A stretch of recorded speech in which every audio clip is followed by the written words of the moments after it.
Good day and welcome to FinChat Podcast, where we interview professionals in the finance industry to allow them to share their experience and knowledge and to educate and expose the next generation of business people and entrepreneurs to the world of finance, banking and related topics.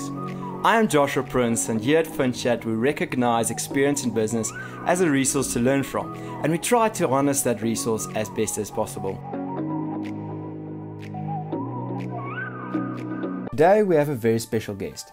He currently serves as Chief Executive Officer of Attacq Ltd, a JSE listed real estate investment trust, but prior to his joining of this group in July 2013, Melt was the Chief Risk Officer at Westbank, a division of FirstRand, and served on the Westbank Executive Committee as well. Melt has served as Credit Risk Manager at both BOE Bank and Nedbank. Subsequently, he became the Head of Credit for FNB's Corporate Property Finance Division and Financial Director. Melt has extensive experience in banking and business operations and is currently a non-executive member at FirstRand's Debt Restructuring Committee for their commercial customers.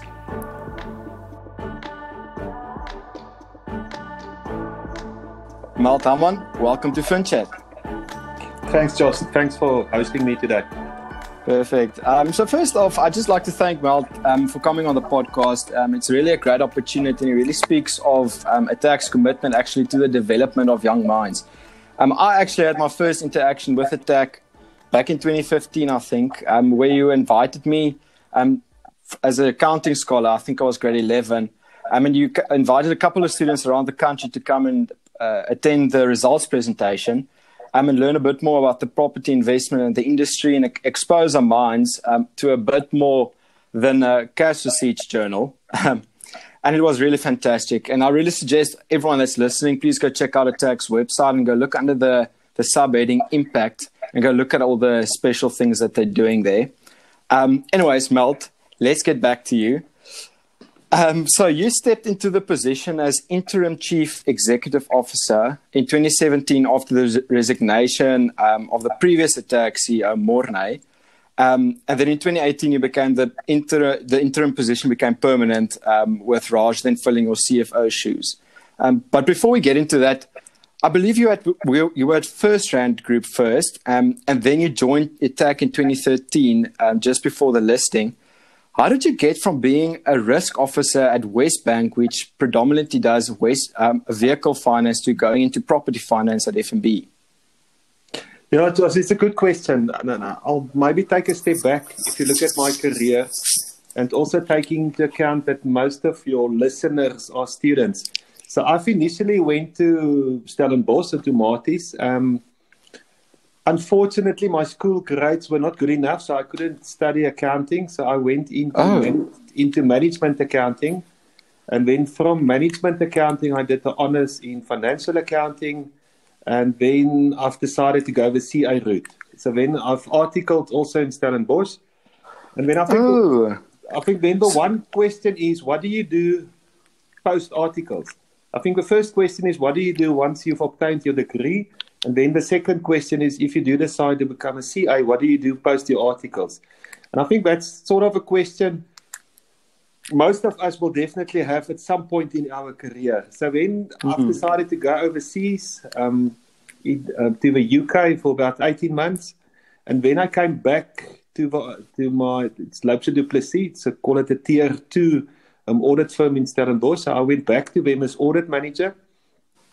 And also a bit of inside info, what a lot of people don't know, and a lot of people are surprised if I do find out, is that I've written my board exam 5 times. So I'm one of those exceptions that just keep on going. So then I've passed my CA exam, and then the question is, what do you do? Then I said to myself, as is, I don't really know. And then the question is, do you stay in practice or do you go outside of practice? And then I said, let me go outside of practice. And then I went into the banking industry. And the rationale behind that was, I've said to myself, if I want to go back into the industry, it should be fairly easy going back from banking back into the audit profession. But I never went back into the audit profession. So then that's where my banking career started. So that was, call it in the 2000s. And then since or from 2000 up until 2013, I was predominantly in the banking industry, and like you said, it was a credit role and a risk role. Um, During that 13 years, I went out of banking for 2 years. I was the financial director at a manufacturing company, and then I went back into banking. So, you're 100%. Most of my career was with First Rand Bank, and I think I'm also the exception. But I've spent some time at all three brands. So I was at FNB, also RMB, and then at the end of my First Rand Bank career at Westbank. But when I went into First Rand Bank, I was appointed as head of credit for their property finance division. Okay. And I think that's where my interest sort of started for the real estate or the property industry. And that's also where I've met Mornay Wilken, who was then the CEO of Attacq. So Okay. Yeah, so that was 2005, if I remember correctly. So Mornay was on the deal-making side, and myself was on the credit side. And then I left RMB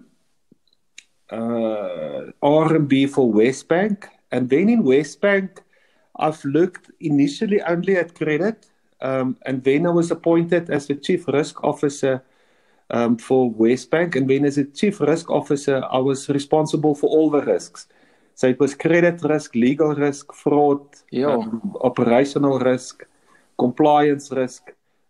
If you talk to a lot of the bankers, they will tell you that the world or their world has changed, and there's a lot of focus on compliance and governance. So when Mornay contacted me and he said, Mel, our intention is to list the company. It's coming out of an Atterbury stable. Will you be interested in joining me as the CFO?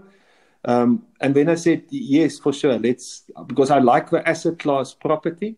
And also, I think that's also one of the questions you must take at some point in your career. Do you want to work for a large corporate, like a First Rand Bank with 30,000 staff members, or even Westbank? I think at that point in time we had 3,000 staff members. Or do you want to work for a smaller company from a staff viewpoint? And I must say that has been the decision I've taken. So when I've joined Attacq, I think we were only 40 people. So it was Mornay and myself, and then 38 colleagues. So I've joined, like you said, I've joined June 2013. And then we went through the listing process, and we've listed October 2013. And then end of December 2017, Mornay had the opportunity to emigrate. And then that is a decision that Mornay and his family made. And he went over to Mass. And then the board said, okay, Mel, can you please fulfill the role of interim CEO and CFO? And then I've played that dual function for 6 months. And then after the 6 months, the board then appointed me as the CEO. Quite interesting, maybe from a technical viewpoint. As a JSE listed company, something which I didn't know is you don't need to be a CA to be a CFO of a listed company. It's something that I didn't know. Oh, yeah, and then I didn't know that. Yeah, I didn't know that. And then also you need to get permission from the JSE if you do have an individual playing both CEO, CFO role. So we've got dispensation from the JSE, and that dispensation ran out end of June 2018, and then I was appointed, let's say, second week in June on a permanent basis. Yeah, that's really, really interesting. So you actually went from property finance, where you sat on the credit side in RMB, then you went out of property to be the risk officer at Westbank, then you went back into property, but actually just leaving the group, going into Attacq. Exactly. Also, what people don't realize, I would say in the service industry, your processes are similar. So if you look at Attacq versus a Westbank or RMB, you've got similar processes. The difference is in a property finance company, you can see your asset. Where if you're in the banking space, you can't see your asset. Your asset is a loan that you've advanced to a borrower. So I think that's also one of the reasons why I went into property, because your your asset base, it's something tangible. But Yes. also, if you look at the whole process we followed with regards to the listing, it was a lot putting governance structures in place, putting policies in place, putting processes in place, and that talks to my responsibilities at the Westbank. Okay, that makes a lot of sense. Yeah, So you were a key role player in the listing because of the skills that you picked up at Westbank. Exactly. So where I definitely do have, I'm not even going to call it a blind spot because it's something I'm aware of, where I definitely do have a gap. It talks about IFRS and it talks about tax. So I'm not the IFRS expert and I'm not a tax expert. And then what we've done post-listing, we've appointed people in the Attacq team that are those experts. So we've got a group financial accountant, and Karen looks after IFRS for us, and she loves it. She eats, sleeps, and drinks IFRS, where that's definitely not me. So I think you get also, if you're talking maybe about CAs, you get different types of CAs. I mean, you get CAs that loves IFRS, then you get CAs that loves tax, and then you get CAs that loves, call it making their hands dirty, understanding a business. So if you look at the Attacq itself, we've got now a staff complement of 150, and I think we've got about 12 CAs out of 150. And some of them are asset managers, some of them are looking after our international assets, some of them are financial managers, some of them are tax experts. Yeah, so we're quite blessed with with a quality of expertise sitting in the tax. So, like I said, I mean, from day one, I would say even from my article days, the IFRS and accounting standards were never... the technical things weren't the greatest. Yeah. But I mean, it's very good to see that someone that didn't even have good enough grades to study accounting gets to where you are today in such a important role, especially in South Africa. Yeah, I would say I mean, to make a success, and I'm not saying that I am successful, but to making a success, it's not only about your technical skills. It's also about the effort you put into your day-to-day job. Maybe a lesson learned. So what I do have, I've got a mentor in my life, and it's a gentleman, Colin Hall, that I've met when I was in grade 11, and we still have contact. So it's now, I don't know. Oh, yes. Call it, I'm giving my age away. Call it 3 years later. And I can remember it was like yesterday. So at that point in time, I think it was 1990. So that's 30 years ago. I was a second-year student. And then I also battled with what is my career going to look like. So then I went to see Colin. That point in time, he was the CEO of Wooltrue. And then included in the Wooltrue stable was Woolies, Truworths, and Macro. So it was quite a sizable company. So when I went to see Colin, and I said, Colin, yes, I need a bit of advice. And then his advice was, he said, Melt, if you want to be successful, you need to understand, and he sort of oversimplified it. He said, you need to understand people, you need to understand technology, and you need to understand the money, or call it the value of money. And he said, technical skills you can always purchase from either an employee or colleague or from a supplier. And I must say, what I have learned, especially now over the last 2 years, is that there must be a big focus on managing people, understanding people, because that is one of your challenges. I think managing people, you can't always outsource that. Yeah, I can think, even from a risk management perspective, your people are very important. No, for sure. So what we do have in Attacq, maybe another lesson learned, is we refer to the word collaboration. And then Colin actually, and this is now like 3 years ago, he said to us, you know what, collaboration is extremely important. You should not only collaborate via emails and WhatsApps and whatever, you must also have face-to-face discussions. And then he actually breaks it down in 3 little, call it, actions. And he said, what you need to do, you must greet, share, and listen. And that is one of our values within Attacq is collaboration with that hashtag, greet, share, and listen. And he said, if you don't greet your colleague in the morning, we can even take it home to a family member or whatever. He said, if you don't greet a person, then you will never have a relationship and you will never be able to collaborate. So I think that's one of the lessons learned. It's something, call it simple and stupid, but if you apply it actively, if you greet people, if you share your ideas with people, and if you listen to what they say, that will definitely help managing people. Yes, that definitely makes sense, especially where we're starting to see where culture of a company is becoming more and more important, especially that culture is becoming a strategy where people actually, like the way they want their culture is something they actively work on. Exactly. No, exactly. That makes sense. So let's get on to the final sections for this episode. Just some short questions that we ask all our guests. Yes. And what was the first job that you ever had? It can be from school or whenever. I tell you what, I've matriculated 1988, and then a week thereafter, I was working in there's a company with the name of APL Cartons down in Worcester. And they were a packaging company, or they were manufacturing cartons. And what some people don't know, the APL, it actually stands for appels, pere, and lemoene. It was APL cartons. And then initially I was working in the factory.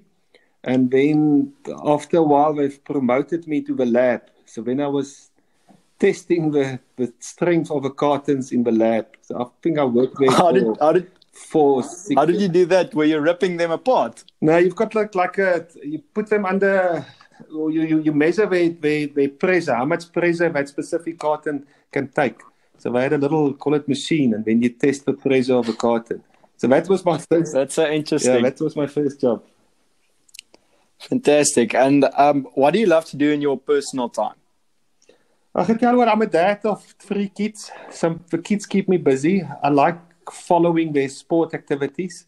So my 2 boys play rugby and my girl plays netball. And then I think like a lot of people in SA, I'm doing a bit of mountain biking over weekends. Mountain biking is quite nice. Did you mountain bike when you were at university in Stellenbosch? Unfortunately not. When did that start getting popular in Stellenbosch? Because I remember when I lived there at school, yes, it was a massive thing. I tell you what, mountain biking, and I'm again giving my age away. I think the first mountain bikes were only imported into SA, I would say maybe the late 80s. So I've actually bought the mountain bike my final year at university. Now I can't remember the name of the bike. But it was extremely expensive. I think the cost of a mountain bike was about 20% of my annual, call it, university fees. Yo. So to talk about the value of money, I think the mountain bike cost me 1,200 Rand, and my student fees was 6,000 Rand for the year. Yo. No, that's crazy. Yeah. So tell us a bit about a person or persons that has really made a special influence in your career and life. I assume it's that Colin. Yeah, I'd say Colin Hall, but then lately, and you guys must definitely Google on him, it's a person with the name of Peter van Getz.